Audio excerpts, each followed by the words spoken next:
You have the opportunity to act with courage and do things that you really be proud of. Say, you know what? I know this is a false belief that's trying to pull me in the wrong direction. I know it doesn't feel comfortable, but I know what the actually effective action is. So I'm going to decide to employ courage. Welcome to today's episode, everybody. So today we're doing something a little bit different, something a little bit special. So I'm here with Andre Lugo. Andre reached out to me after listening to a couple of the podcasts with a certain email, and it was very interesting. So basically he said, this is what I think your system is. Am I getting this correctly? And it was a very interesting email. And instead of me wanting to break it down for him in the email, I thought this could be an amazing opportunity to bring someone on the pod, have him ask it from a listener's viewpoint. And also, he's an expert himself in a lot of behavioral change and theory of constraints. And I thought it could be very interesting on the pod. So, Andre, first off, welcome. And can you please introduce yourself to the good people out there? Excellent. So I'm Andre Lugo. I'm a management consultant here in the United States, and I travel for work. I've been a consultant for 18 years, and we do on-site process improvement, behavioral change, coach, teach, and train clients how to improve their environment. And a lot of what we coach, teach, and train aligns with a lot of what you present in your program. So I thought it was interesting to reach out to you and share some of my perspective on what I saw from what you were saying. Yeah, and it was very impressive how you shared it. Just the flow, how you wrote everything so clear, and it was just so clear and precise. So again, I appreciate you doing this. And what I wanted to do is let's just dive in, because you asked basically, am I getting this correctly? So I'd love for you to share basically, this is from your perspective, this is what I think step number 1 is, step number 2 and 3, and we can kind of work it back from there. So as the people at home who don't have your kind of background can break it down for themselves, this will give them a lot of info and a lot of very useful guide. So please go ahead. Well, my honest belief is that people connect with understanding step 1, step 2, step 3, almost like a recipe, right? So a lot of times, if you can break things down into a flow chart or model and be able to see that. So clearly the first step of that was anchoring it to, what do I really want to do? What do I want for myself? And what, one, would I be proud of? But number 2, what's the way to get there? Exploring that, what would I be happy with if I achieved this, right? Was one of the things that I heard you clearly say. And so the next step was, all right, so if I want X, what values represent X? And what am I prepared to do and not do to achieve that?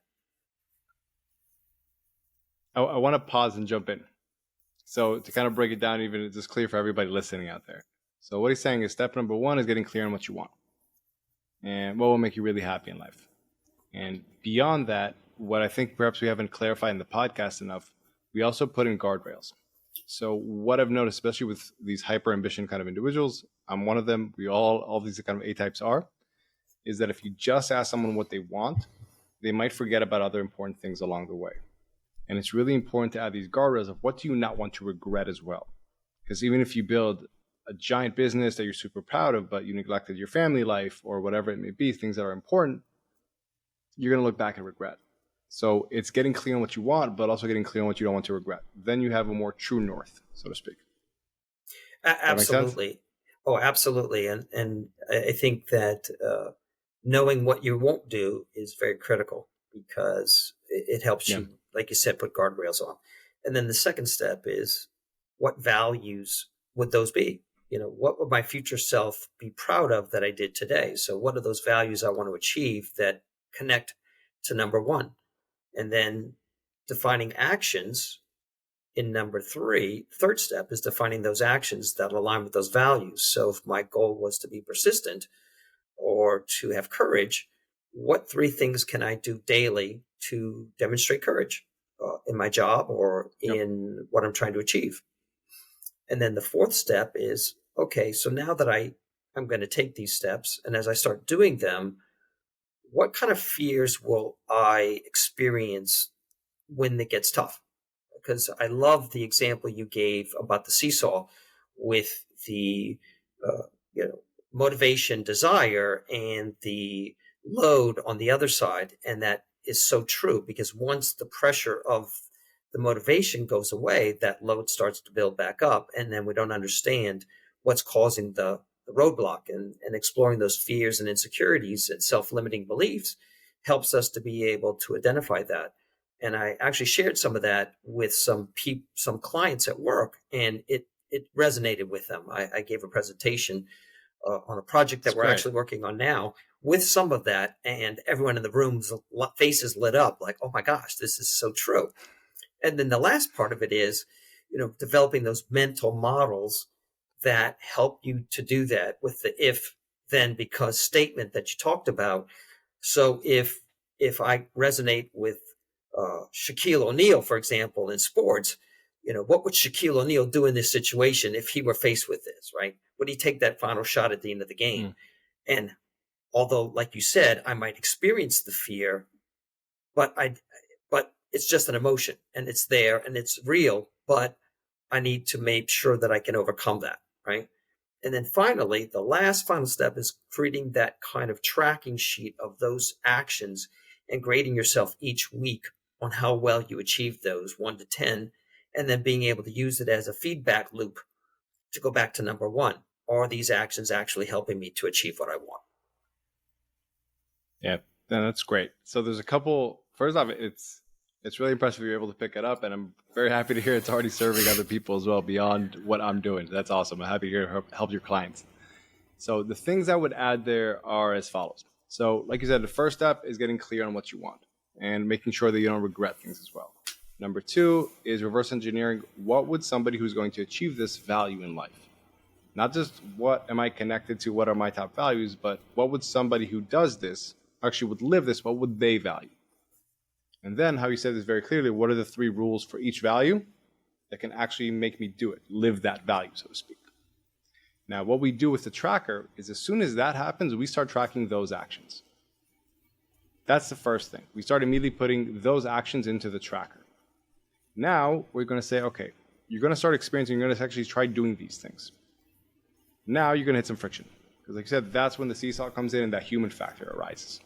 And all of a sudden, things pop up. Oh, I know this is the right thing I should be doing, but for some reason, I'm not doing it.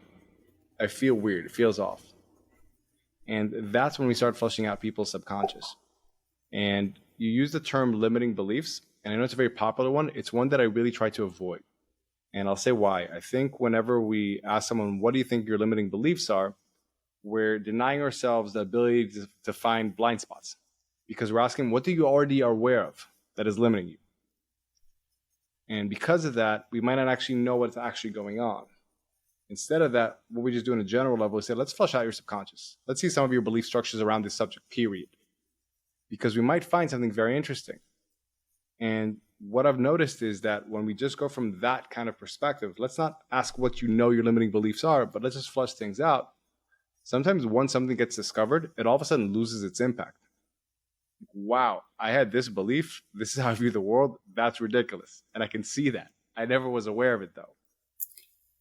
So that's that phase a bit more clear. Does that make sense?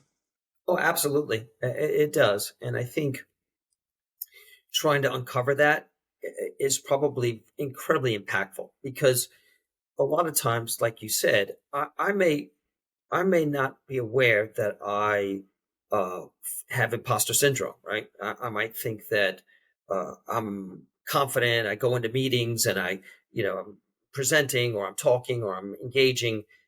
But again, I may not realize that that may be something that I need to explore, because maybe I shut down when a certain element of that occurs, and I don't realize that it's being driven by that imposter syndrome. Yeah.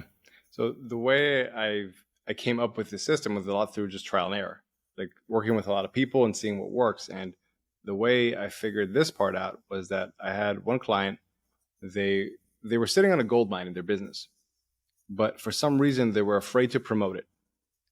And I was like, okay, like, why are you know the things you should be doing. We figured out the concrete actions. We verified this was believable parties, that this is the right thing. So why aren't you doing it? And when we really dug in, they had this belief that they figured, oh, if I make a lot of money, that means I'm greedy.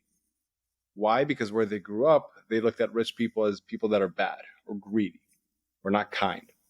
And they were not even aware that was playing in the back of their head. And that's when I recognized, you said at the beginning that part of your background is behavioral change and theory of constraints. And I recognized, wow, these beliefs are sometimes people's actual constraints. This is the thing to focus on. And it's usually the ones that they're not aware of that are really kicking them in the ass. Because the ones that they're aware of, they can kind of try to sidestep them. But if you're not aware of it, you're just getting blindsided by them. They completely take you off track. No, that again, I when I first encountered your podcast and was listening, everything you said resonated with me because I see it clearly with the clients that I work with. And the unfortunate thing is sometimes when we help install and help make a change, it doesn't sustain itself. And that's the key thing. I think you provide in your model a way to sustain and you'll own it forever, as opposed to, okay, I accomplished the goal, yay for me. And then all of a sudden you no longer are motivated. It's just like losing weight. And so I think this gives it a way to perpetuate itself. And part of the evaluation process is it achieving number one? And if it's helping me achieve number one, then it's good. If it's not, then exploring some more, because maybe there's something else that's causing an issue as well. Yeah, and it's interesting. So we're going to go forward or go backwards, but it's interesting what you're saying about number one. What I've noticed a lot of times, people, it's kind of a cycle. People get clear on what they want, what they need to do in order to get there, and then they flush out the main things that are holding them back internally from doing it. And then all of a sudden, they feel a lot more free. So they're like, you know what? I actually want something much bigger. I just didn't recognize that before, but I feel much more free to actually look further ahead now. And their ambition rises, and all of a sudden they have to go through that loop again. It's kind of like a closed loop, but it's not. It's just like an upward spiral where you keep going up and up and up and up. But I kind of want to go back to what we were saying about. Sorry, go ahead. No, I was just going to say that that's true, and helping people to identify that sometimes takes several verses of that song before you get there. Yeah. Cool. So one more thing I want to say that's really big about beliefs is I try to not, again, I try to avoid the term limiting beliefs, positive beliefs, and all that kind of jazz, because what I've noticed is the people that I usually deal with, they're very logic driven. They're not emotion driven. They're like, I just want to employ my logic, and sometimes my emotions get in the way. And if I have a very hard charging entrepreneur, and in the moment they're getting very stressed out about something because they're like, I believe that what I'm going to do is going to make me a greedy person, they're not going to stop and say to themselves, well, this is a negative belief. What's a more positive belief I can hold? That usually doesn't work for them. But what does work is if they can say, you know what? I know that thing I believe is not true. And because I'm a realist, if it's not true, I'm willing to do it even though it feels uncomfortable because I know it's not true. So when we flush out their false beliefs, what we do afterwards, their beliefs period, we go through a process of falsifying them. Like, if you're going to make more money, does that actually mean you're going to be a greedy person who's a bad human being? Because once we flush out their subconscious, we find their blind spot. And then instead of just saying, okay, this is a blind spot, let's call this a negative belief and let's adopt a positive belief, hoorah, that you can go with. Instead of that, we say, is this actually true or not? Mm-hmm. Because once they recognize, man, this isn't actually true, then they give themselves permission to let go of it, even though it feels very uncomfortable. And that's very insightful. A key step in it. Go ahead. No, that's very insightful because negating it, I think, is the key element, right? Because, like you said, ultimately you're gonna change it, but you want to make sure that it doesn't have the possibility of resurrecting. And when you negate it, you've totally taken it off the table. And I think that's a key factor in getting to the ultimate goal, right? Yeah. So I think as far as negating it, that's a pretty strong word, but I say you have the ability to mitigate it. So I think from what I've seen in the moment, let's say you're in a bit of a high stress situation, one of your old beliefs is still going to pop up because you're stressed and you revert back to your defaults. It's kind of like when an athlete is very tired towards the end of the game and they just fall back on muscle memory. Call it mindset muscle memory. It's the same thing. But if you're aware that, I'm about to fall into this pattern that I shouldn't because I know this isn't true and it actually doesn't serve me, and I also do know what actually is true, then you give yourself the opportunity of choice, the power of choice. When instead of just being a victim to your beliefs, you can say, you know what, I know this isn't true. And I know this would be convenient for me to react this way because this is how I used to believe things are. But I know it's not true, and I know what actually is true. So therefore, I get to choose to be courageous, do something that doesn't feel natural, but I know is the correct thing, and take that action. I think that's the really crucial part about it, is giving people that power of choice. They're not just be victims to their old beliefs. I think, again, that's so right on, because I think when you take those actions, and like you said in previous podcasts, doing it because you know it's the right thing to do, even though it just feels uncomfortable, you're gonna. And I loved early on, one of your very first podcasts that I listened to. You talked about when you were in the competitions and you'd win at a certain level because you understood you were that good, but then when you got to the second level, uh, you afraid to take the shot at the end of the game, so to speak, and it caused you some pain. And so overcoming that pain by making sure that yes, I get it, but I'm going to keep moving on because this is the right thing for me to do, and making a conscious choice, I think, is critical in this process. Yeah. So I've actually kind of developed a deeper understanding of what happened there. So I'll share it basically. So there's a concept. Have you ever heard under the performance pressure bell curve? Yes. Yeah. So what I recognized is that because I was attaching so much meaning to the actions I was taking, it was moving me towards the wrong part of that performance pressure bell curve. I was putting too much pressure on myself and my performance really dipped because I had the belief that I wasn't aware of. It was a complete blind spot that unless I win this, I'm not a tough guy. I'm not validated. I'm still going to be that soft guy who quit back in the day. And for me, that's why I think understanding these blind spots is so important. Because if you would have asked Itamar of, when was it, 2012, what's going on in your head? I've been like, I don't know. I was trying to win. I wouldn't have been able to know if any of my self-limiting beliefs. But if I would have had somebody sit me down and be like, let's flush out what's going on in your head right now. Let's talk about it. How do you think about the situation? What are your concerns? What are your doubts? Whatever it may be. That might have come up. And if that had come up and someone would have pulled that out of me, then it wouldn't have held power over me anymore. And I could have performed at my best and achieved what I wanted to. Does that make sense how it all goes together?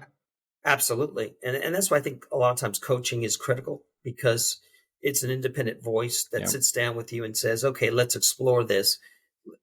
Because some people, like I said, you could walk through the model and go, okay, I get this. I'm good. Here's my limiting belief. Yes, I need to change it. But then there may be a blind spot, like you said, that needs to be explored, that if you don't have someone as an independent voice that asks you the question, you might not get there. I think in one of your other podcasts, you talked about a person who had, tried to do certain things, and then they weren't able to articulate it, and then they couldn't understand why they couldn't get there. And then, as you said, you explored it, and then all of a sudden it clicked, and they saw that was the issue driving their behavior. Yeah, it's a fascinating one. So to kind of recap where we were so far, first part is clarity. Then second part is the values. Third part is distilling rules for them. Fourth part is flushing out your subconscious, not asking what are my limiting beliefs, just figuring out what are your belief structures. Then after that, falsify them. And the way I like to falsify them is by just asking, first off, where did you learn this from? Why do you think this is how the world works? And just sometimes that question removes a lot of the actual weight the beliefs hold. You're like, oh, I just had a kid when I was in third grade. He told me that people who make a lot of money are greedy and bad people. So right now, I'm looking at the world through the eyes of a third grader. And we ask, like, what's the context? Where did you learn this from? Who did you learn this from? And is it actually true? And sometimes people still get stuck. So we ask, would this actually be true for somebody else as well? Not just for you, but is this just a general truth? For example, gravity is true for everybody. But if something is just true for you, then it might not actually be the truth. It's just a belief you hold that's causing all this fear and this anxiety. So I want to ask Andre, like, where do you see this with your clients? You said you talk to them about this. I'm curious to hear how you've seen this interact with people knowing what they should be doing, but they're not actually doing it. So again, I just wrote a note down of falsifying beliefs, because I think that's a key point that needs to be brought out. What I find with my clients is that if we ask them to execute on something, they may look at it as if it's something in addition to what they have to do. It's a tool, or it's a checklist, or it's some type of external thing.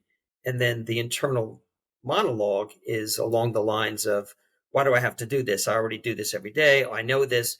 But then when you speak to them and talk to them about what would what would you be proud of if you did this, right? What would your future self be proud of, like you've said in some of the podcasts, be proud of if you executed on this, and then exploring why there's a resistance to executing on this tool that's there to help them uh, analyze work, or make sure certain things get done that they aren't getting done. And I think that the model helps to be able to try to explore that, because again, at the end of the day, we're looking to achieve sustainability. Yep. Yeah, it's very well said. And I think for me, my perspective on sustainability is that it comes from having to actually exert less effort on a consistent basis. That's the whole seesaw you said about motivation and desire and friction. It's just if you need to actually exert less effort because you're not facing as much internal resistance, because you don't have these blind spots that are wreaking havoc on your subconscious, then it becomes more sustainable. And I think that's why that's such a key component in the program. And once we falsify these things and recognize, a lot of your beliefs, these things that were causing all this resistance, this fear, anxiety, this sense of overwhelm, whatever it may be, this pressure, once you recognize they're not true, and you can actually have the toolkit on how to catch them when they pop up, that's when you can really start flying. Now, again, it's not that you completely negate them. And I think it's really important to say, because you don't negate them, but again, you get yourself the opportunity of choice. And you get the opportunity to catch things when they're just a tiny little flare up and you're just feeling a little pinch of emotion. Like, I recognize what's going on here. It's because of this belief. And you can logically walk yourself through the process so you can make the right choice. But again, you have to have the power to make it. You have to decide you want to make it. And that's really the whole toolkit of the program, is to give people that power. And I think, particularly like you described with the arena, I'm sure a lot of that kind of exploring takes place that a one-on-one coach can help you to uncover, as opposed to trying to figure it out on your own and fumbling constantly, and not really getting to the heart of what could be that belief that you need to falsify. Yeah. I think it's for the best example I've heard about this, when I had a coach in jiu-jitsu. He was a black belt, and I asked him about how he gets coached and all that. He's like, man, I can't right now. I don't have the time, But it's like, but if I was competing, for example, and I'm in it, I would love to have an actual purple belt version of myself coaching me, because even a lesser version of myself is able to help me because he's not in it. And that was a very interesting insight, and I agree with you. So I want to ask, do you have any questions about how to falsify these things? Anything that I can actually help you, give you a toolkit to arm for your clients? That's a great question. And so when you falsify beliefs, what are do you take people through a battery of questions that helps them to write it down? Because I went through the mini course you had, which I thought was awesome. And I love some of the questions that were in the mini course. And I think that gets you started, but does it get you to the heart or the meat of what happens with that? That's great. So let's talk about getting to the heart of it. So how we talked about the theory of constraints, I'm a fan of it as well.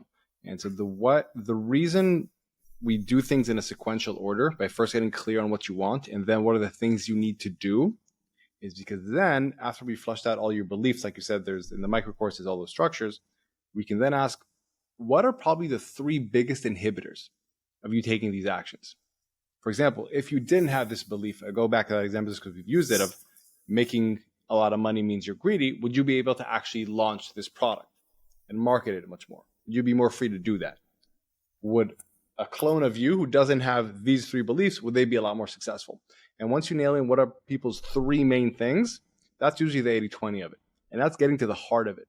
Because it's not about flushing out everything and falsifying everything. Like, people don't have time for that, and there's not a necessity for it either. But if you can figure out what are the 3 main beliefs that are actually holding you back, Then let's try to falsify those. Because if we falsify those and recognize those aren't true, then we're pretty much fighting a downhill battle from there.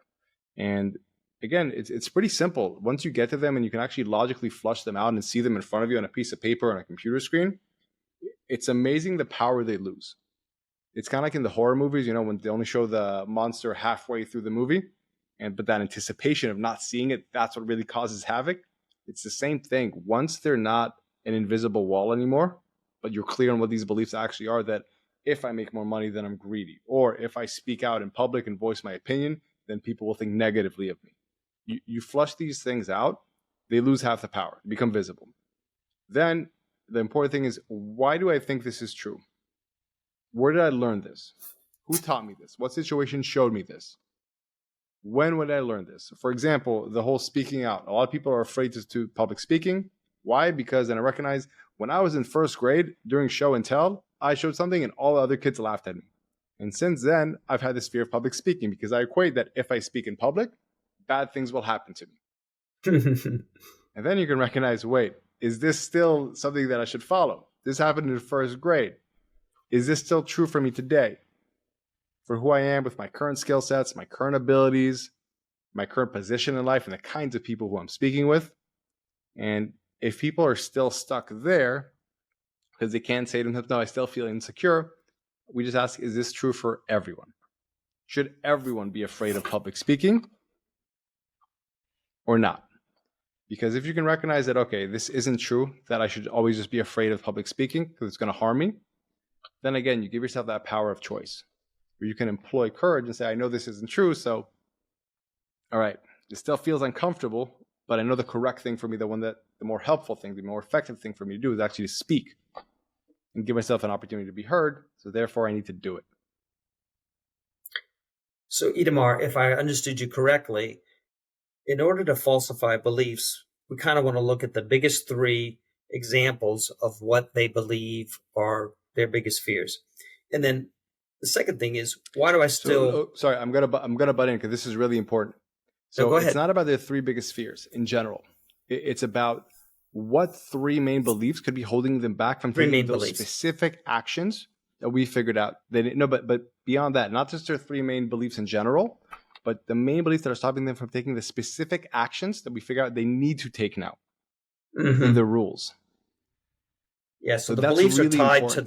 Because the beliefs are tied to the actions. Yeah, because at the end of the day, this is all about actions. Like what I care about is, and again, this is very different than therapy of just healing general things. It's about how can we get you to take more action. So we figure out these are specific actions you need to take. So what's blocking you from doing those things? Because those are the tangible actions. Yeah, tangible actions. So then and then why do I still hold on to these beliefs? Or are they true? I'm sorry. Are they true? And then is this still true for everyone?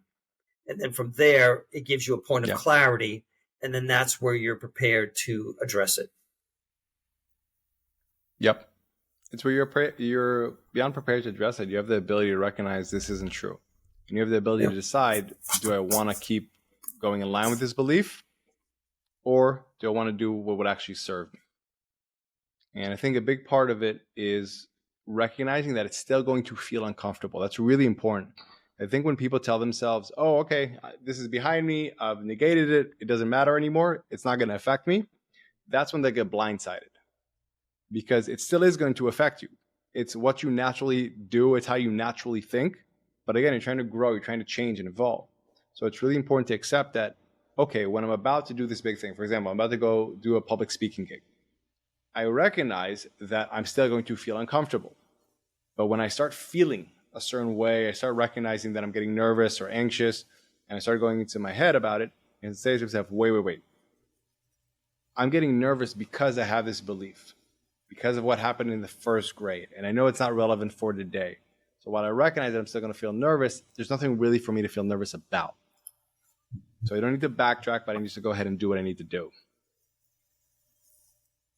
No, I see what you're saying, and you've given me enough fodder to go modify the model a little bit more to add some of these elements to it, so that it's a paint by numbers, so to speak.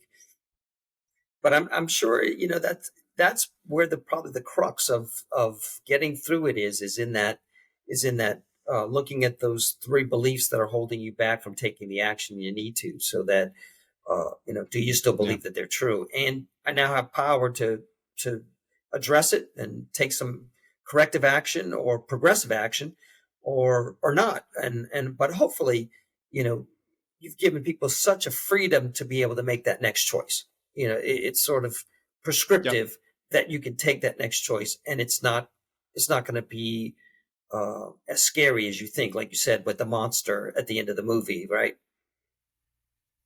Yeah. So I'll say this: a big thing I try to tell people. We talked about do things that your future self will be proud of.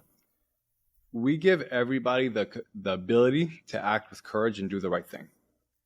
They're not always going to feel confident because they're still going to have that background of that belief. You've held it for 40 years, 30 years, whatever it may be. It's going to be there. It's going to feel uncomfortable. But you have the opportunity to act with courage and do things that you really be proud of. Say, you know what?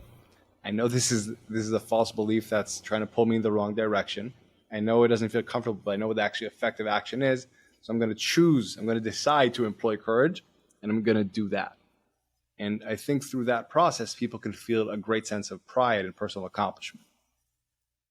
And that's ultimately what I think is the goal, is that sense of accomplishment. And for us and people like myself who are consultants, who have to help change behavior, who have to drive process improvement to achieve an objective, a savings or a throughput increase, whatever it is, getting people to own and have that power of choice to be able to sustain it and live by that value and be happy that they achieved it and be proud of their future self for doing it. Yeah, cool. I wanna give you one more tool here, if I may, Okay, exactly for please. people to have that power of choice. So, and this is how I would word it: the moment you're getting emotional is when you actually have the power of choice. Now, what you want to do is be able to recognize when are you getting emotional, when are you starting to get hijacked by your amygdala, your lower level self, whatever you want to call it. And the process that I usually use with people is the ABC triangle. So the ABC triangle is something that I actually learned about originally from the head of psychology of the Mossad. He explained it to me and it made a lot of sense to me. It's something I teach with all my people. So A is affect. How do I feel? B is body behavior. What happens to me physically? And C is cognitive. What are my thoughts? So for example, if I know that whenever these three beliefs, these main beliefs that we said these are the biggest constraints to me taking the correct actions, pop up, I feel nervous. I feel scared. For example, for me personally, I feel agitated and I feel very aggressive. That's my default mechanism. It's a protective mechanism. For some people, it's nervous. For some people, it's scared. For some people, it's shy all of a sudden. For some people, it's timid. So if you can know what are the ways that I feel when these three beliefs start affecting me, it's really powerful, because then you can say, oh, wait, if I notice that I'm feeling this way, I need to stop because this belief is starting to hijack my thinking. That's the affect. Is that clear? Yes, yes, yes. So let me You're ask, what looking do you to think would be for you, Andre? so for me, I think it's when you start to feel overwhelmed.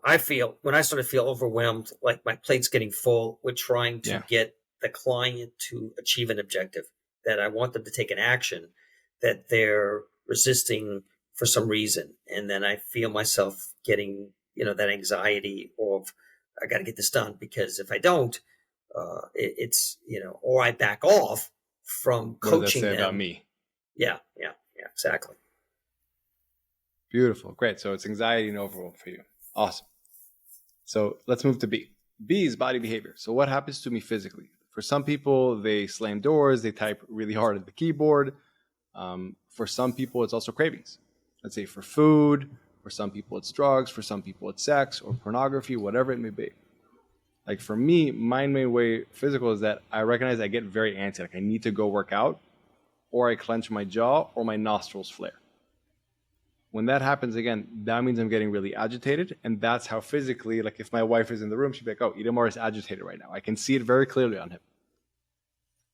And that's also a way for me to pick up sometimes, because I'm not aware of how I'm feeling. But if I notice all of a sudden that I'm clenching my jaw, I can take a step back and be like, whoa, something's bugging me here. And I'm probably ascribing way more meaning to it than it should be because one of my beliefs are flaring up and I'm not being logical about the situation. So I need to calm down, take a breath.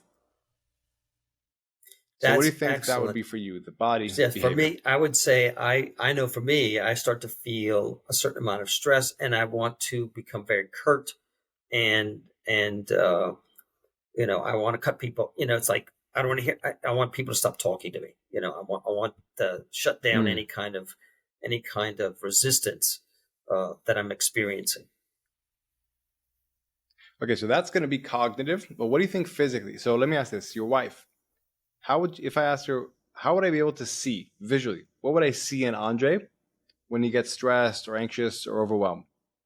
She'd How probably can I say see that that in him? What would she say? she would probably say that my facial features would definitely demonstrate that I'm getting very, you know, I'm getting pushed to the point where I'm shutting down.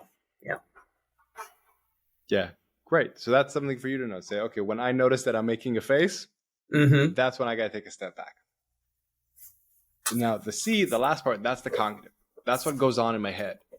So, for example, you probably hear a voice in your head saying, man, I wish I would just be quiet and just get the work done, or something along those lines. Are there specific phrases that you notice yourself saying Ooh, that's or a good thinking? question.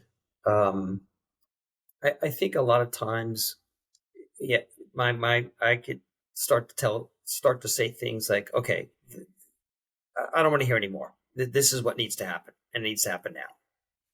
Yeah. For me personally, that's usually Yeah. some of my. That's usually what I would say. There's some times where that actually does need to be the truth. Like sometimes, all right, guys, enough. We need to get the work done.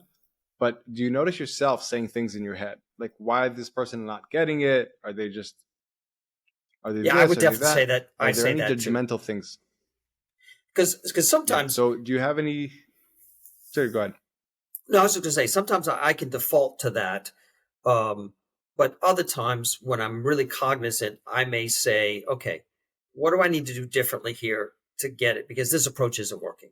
I need to possibly change the approach that I'm taking, or you've got on my last nerve, and we need to I need you to just make Yeah. this happen. You know, and sometimes Yeah. that That's great. gets the job done. But did I do the right thing in helping them feel like it was something they wanted to connect to, as opposed to just, all right, he's angry Yeah. with me, now let me get it done. Yeah. So what are the thoughts that go on in your head when you're angry? And again, this is not something that, like, for me, for example, the things I have, like, why this person just fucking get it? Why don't they want to just do the work? Or I don't Mm-hmm. want to deal with this nonsense. It's not things that I would say I'm proud of that I think, but it's what my more primal, like, brain, that's what it comes up with. So that's when I say, oh, I'm thinking in a way that I'm not proud of. This isn't intelligent Itamar stepping up. This is primal Itamar stepping up. So I need to catch this. And if I can have these kind of thoughts and I can recognize, oh, Itamar is starting to swear or whatever it may be in his head, not at people, recognize, okay, he's being hijacked by lower level Itamar. So do you notice any things that you could say, these are the thoughts that I go on in my head when I'm not at my best? Oh, for sure, because I start to get critical. I'm incredibly critical at in situations like that, where in my head, my self talk or my inner monologue starts to think about, okay, you know, wh- you know, what's wrong with you? Why aren't you? Why, Yeah, that's great. yeah, why So aren't you that's a doing what great I'm one. That asking you? Yeah, specific phrase, even if you can catch yourself, yeah, if you can catch yourself saying to someone, what's wrong with you? That's obviously, like, from a high level, that's not a very productive way to think and communicate with people. for So sure. that's why we want to stop ourselves, because that's probably something you can recognize. Oh, when I hear this in my head, when I think what's wrong with someone, I actually need to take a step back. Because right now I'm about to do something unproductive, because I'm going to vent my emotions on this situation instead of employing my logic to actually better the situation. And that's a really Right. powerful tool, because now you have the ability to recognize, okay, when I feel anxious and overwhelmed, or when I make a face, or when I say to myself, I hear this voice in my head saying, what's wrong with you? Now I have the power. Now I have the power to recognize, oh, wait, I'm starting to get emotional here. What belief is causing this? Is one of my beliefs being touched here, being poked? One of my insecurities, perhaps. And is this belief true? Or is this insecurity valid? If not, okay, I got to take a step back for a second, catch a breath, and then do the right thing, even though it feels uncomfortable.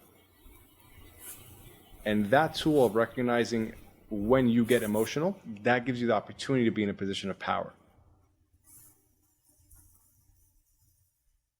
Awesome. That's powerful, because again, it's recognizing it in the moment when it's occurring and being aware of that, and then using the power of the process to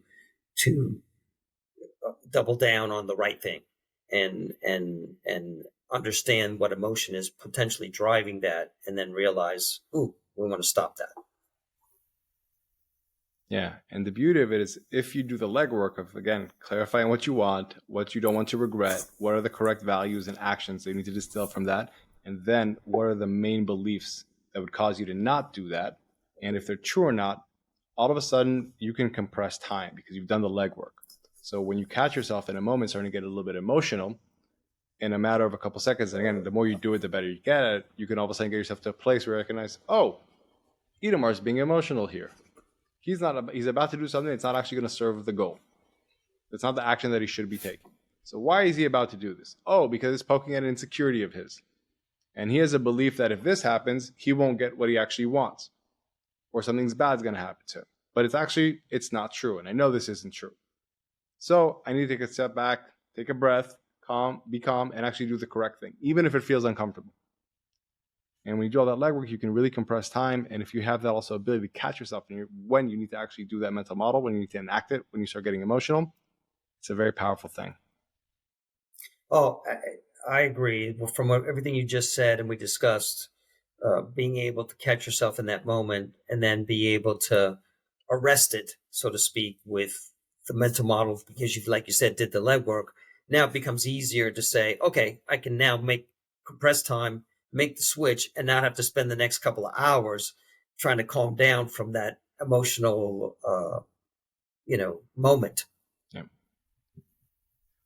Or beyond that, spend the next couple of months, or perhaps even the worst case scenario, years, undoing the mistake that I made because I was emotional, because I said the thing I shouldn't have said, because I did the thing I shouldn't have done. Beyond just me, myself calming down, that's like a good case scenario, I guess, if you're just a bit heated and you need to calm down for a couple of hours, but you can avoid making very poor decisions that you'll regret.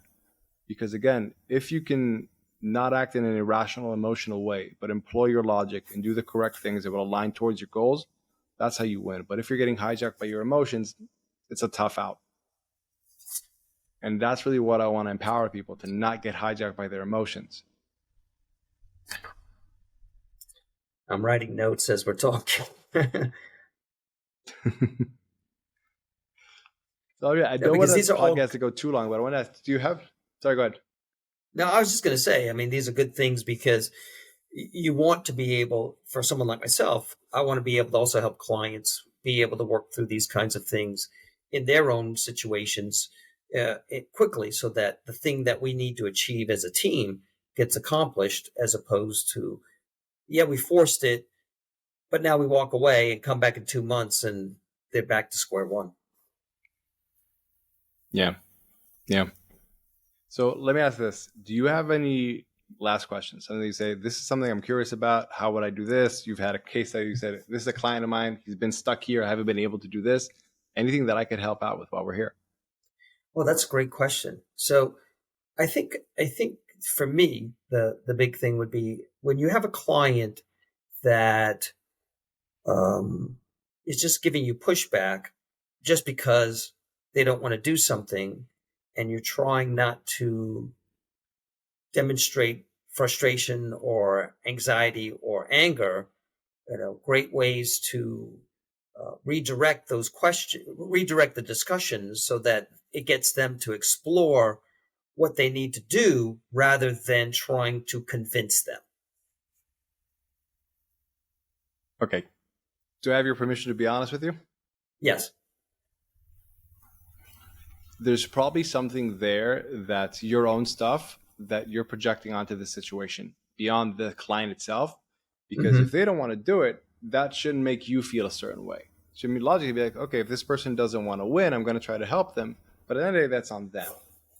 But if there's me as the consultant, I feel if he doesn't get the result, what does this say about me? Am I not good enough? Is someone going to be upset at me? Whatever it be, then I project my emotions onto it. And then it's when we can get butts heads. That's when its egos start colliding.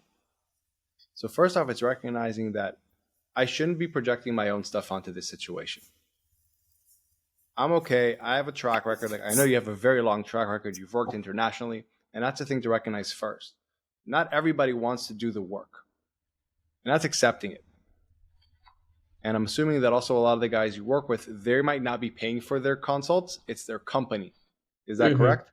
Yes, that's correct.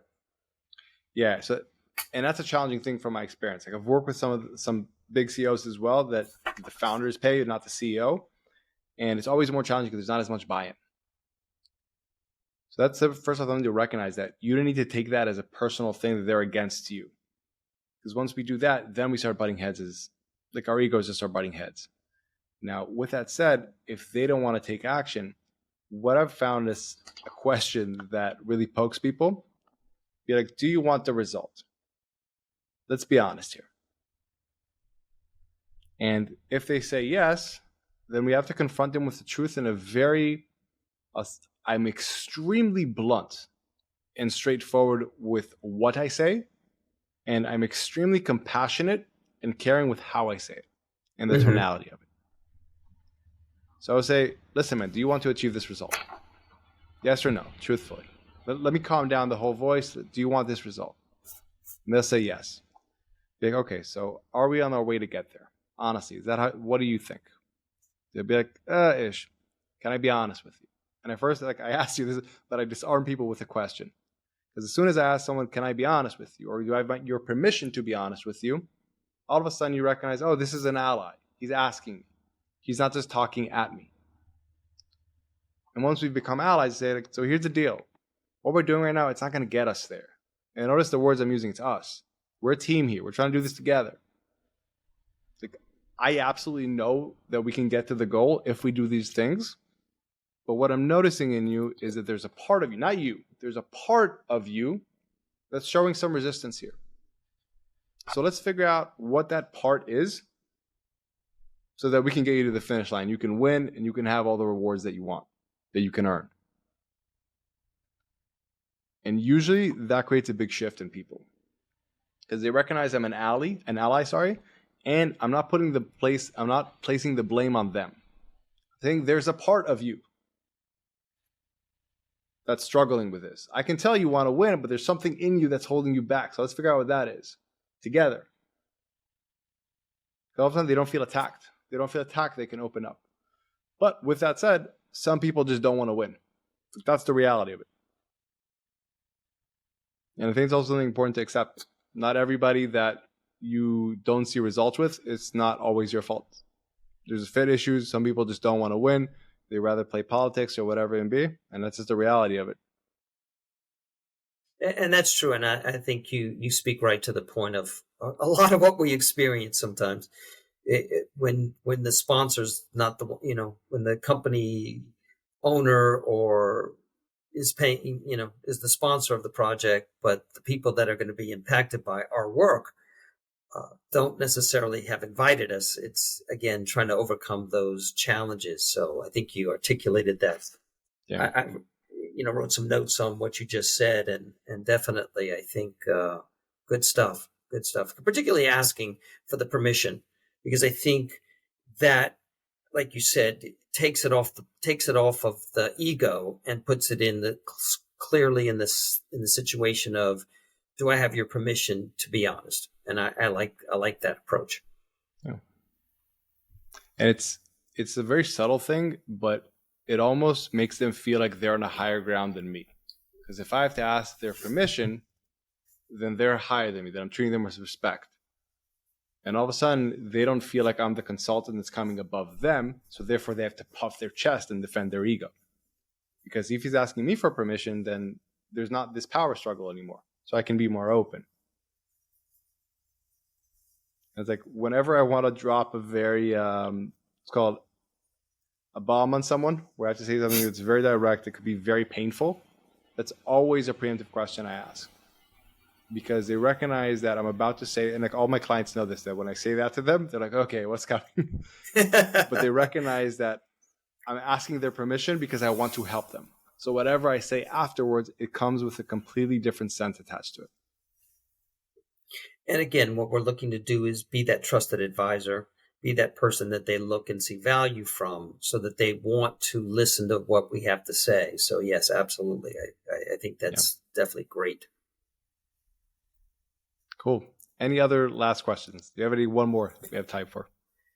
Ooh, yeah, it's been a pleasure to speak with you, and because I really have enjoyed Likewise. the podcasts and all the material you produce and the content that you generate, and so getting to understand some of the finer points of this process has been very, very good to me. So I certainly appreciate that.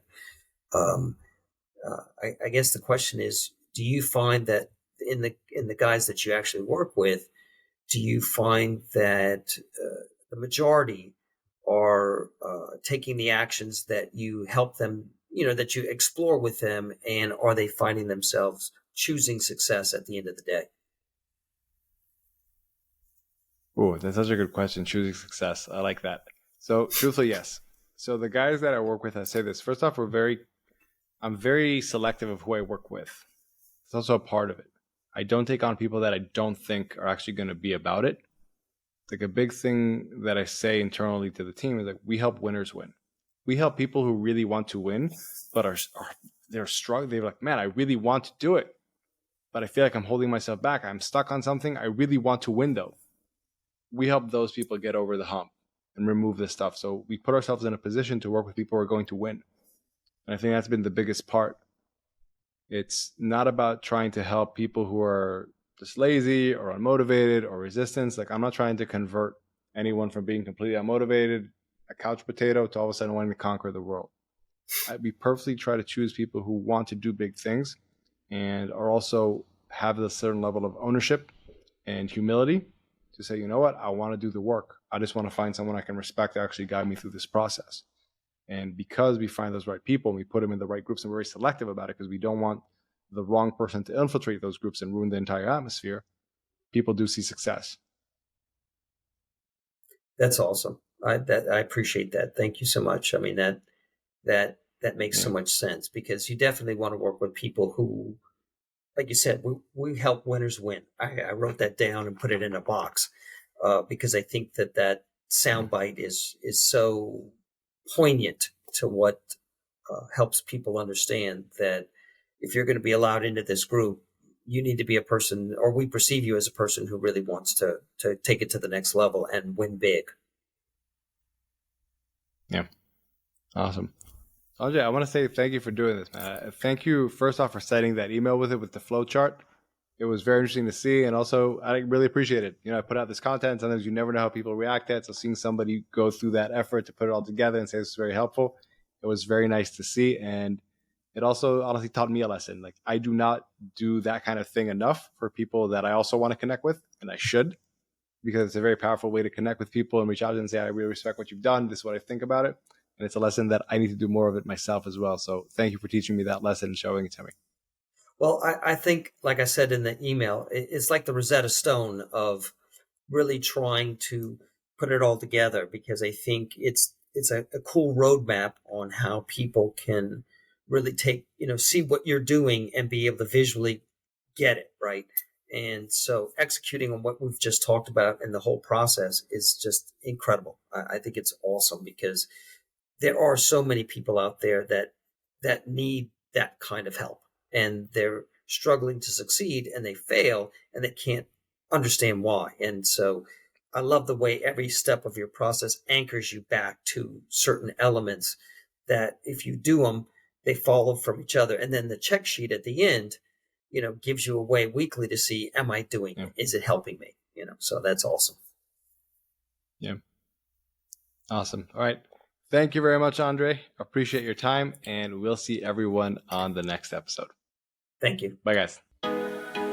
Thank you for listening to the Emotional Fortitude Podcast. Please tell a friend if you enjoyed it and found value in it. 3 last things before you go, though.